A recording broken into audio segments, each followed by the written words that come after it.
आम आदमी party law and order पर सवाल खड़े कर ही रही है और इस बीच घटनाएं जो हैं क्राइम की वो लगातार घट रही हैं। विश्वासनगर में घटना घटी, उससे पहले गोविंदपुरी में घटना घटी और इन्हीं तमाम घटनाक्रम पर बात करने के लिए हमारे साथ आम आदमी पार्टी के राष्ट्रीय संयोजक अरविंद केजरीवाल हैं। सर, आज भी दिल्ली में घटना घटी है, लगातार सीक्वेंस जो है घटना हो गई। आप तो सवाल उठा ही रहे हैं, लेकिन असल में दिल्ली में हो क्या रहा है? मैं भी यही पूछ रहा हूँ कि दिल्ली में हो क्या रहा है।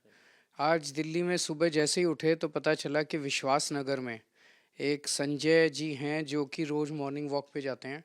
आज वो मॉर्निंग वॉक पे गए, जब वहाँ से वापस लौट रहे थे, सड़क के ऊपर भरी सड़क में दो बाइक सवारों ने उनके ऊपर 7 या 8 राउंड गोलियां चलाई और उनकी वहीं मौत हो गई, खुलेआम। आज उसके उस हादसे को अभी हम सुन ही रहे थे कि थोड़ी देर में पता चला गोविंदपुरी में एक व्यक्ति को चाकू मार के उसकी हत्या कर दी गई।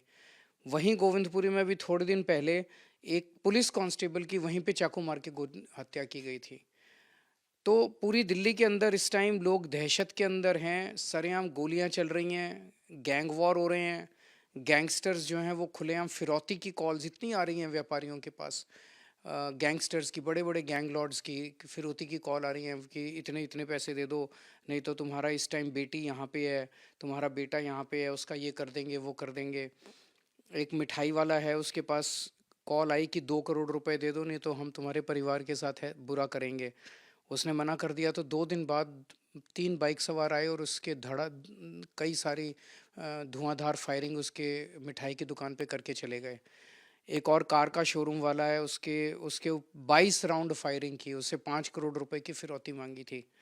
तो गैंग वॉर हो रहे हैं। पंचशील पार्क में मैं गया था, एक 64 साल के बुजुर्ग हैं, उनकी घर में घुस के रात को एक उनकी हत्या कर दी गई चाकू मार के। सीनियर सिटीजन सुरक्षित नहीं है, महिलाएं सुरक्षित नहीं हैं। महिलाओं को अब शाम को घर से बाहर, एक टाइम में सुना करते थे जैसे जो बिहार में हालत होती थी, अब वैसे ही जंगल राज दिल्ली के अंदर सुनने को मिलता है कि शाम के टाइम लोग घर से बाहर निकलना, आम आदमी खुली सड़क पे आज चलना मुश्किल लगता है उसे, क्योंकि उसे लगता है मेरे फ़ोन छीन के कोई भाग जाएगा, चैन छीन के कोई भाग जाएगा, मेरा पर्स छीन के कोई, मेरा सामान छीन के कोई भाग जाएगा। इतने स्नैचिंग के इंसिडेंट्स होने लग गए हैं। तो दिल्ली के अंदर ये चल क्या रहा है? यही कारण है, अमित शाह जी की सीधे सीधे जिम्मेदारी है गृह मंत्री होने के नाते दिल्ली की कानून व्यवस्था देखने की। तो अमित शाह जी ऐसे लगता है जैसे पूरी तरह से विफल हो गए हैं, या उन्हें दिल्ली की कोई चिंता ही नहीं है, बीजेपी को कोई चिंता ही नहीं है। अरविंद जी, आप लगातार जा रहे हैं, लोगों से मिल भी रहे हैं जहां घटना घटी है।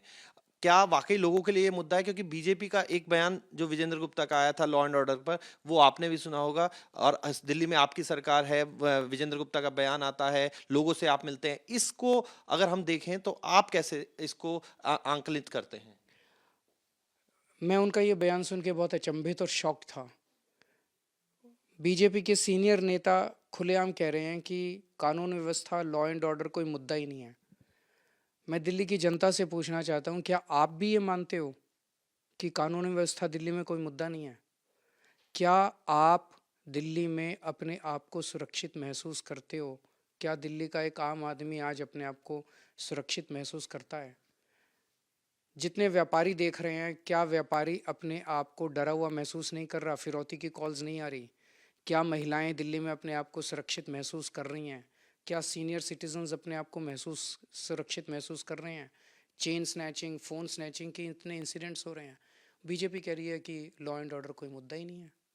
ये मैं देख के, ये उनकी असंवेदनशीलता दर्शाता है कि किस तरह से इतने संवेदनशील मामले को भी वो पूरी तरह से राजनीति के दायरे से देखते हैं। क्योंकि आप लोगों के बीच जा रहे हैं, तो क्या इसको ये मुद्दा बन रहा है लोगों के बीच, लोगों के लिए ये बड़ा मुद्दा बन गया है, आप ये देख रहे मुद्दा तो पहले से ही बहुत बड़ा था, जनता बहुत डरी हुई थी।